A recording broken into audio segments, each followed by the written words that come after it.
দুর্যোগপূর্ণ আবহাওয়া এবং পার্বত্য এলাকার খবরাখবর নিতে চাই, দুর্ভোগের কথাগুলো জেনে নিতে চাই। যুক্ত হচ্ছেন আমাদের সহকর্মীরা। বান্দরবনের শুরুতে যেতে চাই, জহির রায়হান যুক্ত হচ্ছেন আমাদের সঙ্গে। জহির, এর আগে আপনার সঙ্গে কথা হচ্ছিল এবং পাহাড় ধসের আশঙ্কায় অনেককে আসলে সরিয়ে নেওয়ার চেষ্টা করছে প্রশাসনের পক্ষ থেকে। একটু জানাবেন আসলে কি পরিমাণ মানুষকে নিরাপদে সরিয়ে নেওয়া হলো এবং এখন পর্যন্ত আবহাওয়ার কি চিত্র দেখতে পাচ্ছেন? এর আগে আপনি যেমনটা বলেছেন এখানে গত ৪ দিনের টানা বর্ষণে কিন্তু এখানে ব্যাপক পাহাড় ধসের ঘটনা ঘটেছে।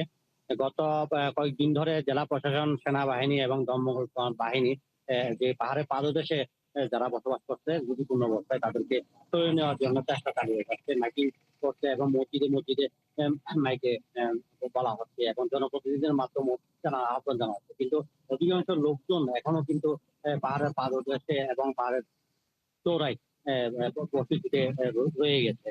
তবে জেলা প্রশাসন যেটা জানিয়েছেন অতি ঝুঁকিপূর্ণ ধরনের এবং নিম্নাঞ্চল প্লাবিত যে বান্দরবান সহ ১৪টি আশ্রয় কেন্দ্রে প্রায় ২,৬৭০ জনের মতো মানুষ আশ্রয় নিয়েছে। এমন অন্য অন্য উপজেলায় লামা, আলীকদম, নাইক্ষ্যংছড়ি এবং রুমা, থানচি মিলিয়ে এখানেও আরো প্রায় ৫,০০০ মতো মানুষ আশ্রয় কেন্দ্রে আশ্রয় নিয়েছে। যে জেলা প্রশাসনের যেটা জানানো হয়েছে যে যে পাহাড় ধসের যে ঘটনায় যে সড়ক অভ্যন্তরীণ যে সড়ক যোগাযোগ ব্যবস্থার যে বন্ধ রয়েছে এগুলো চালু করার জন্য সেনাবাহিনী, দমকল বাহিনী এবং এবং অন্যান্য রেড ক্রিসেন্ট সহ অন্যান্য একদম নানামুখী উদ্যোগের কথা আপনি বলছিলেন জহির। নিশ্চয়ই পরবর্তীতে আপনার সঙ্গে আরো আপডেট আমরা জেনে নিতে পারবো। সহকর্মী জহির রায়হান বান্দরবন থেকে যুক্ত হয়েছিলেন।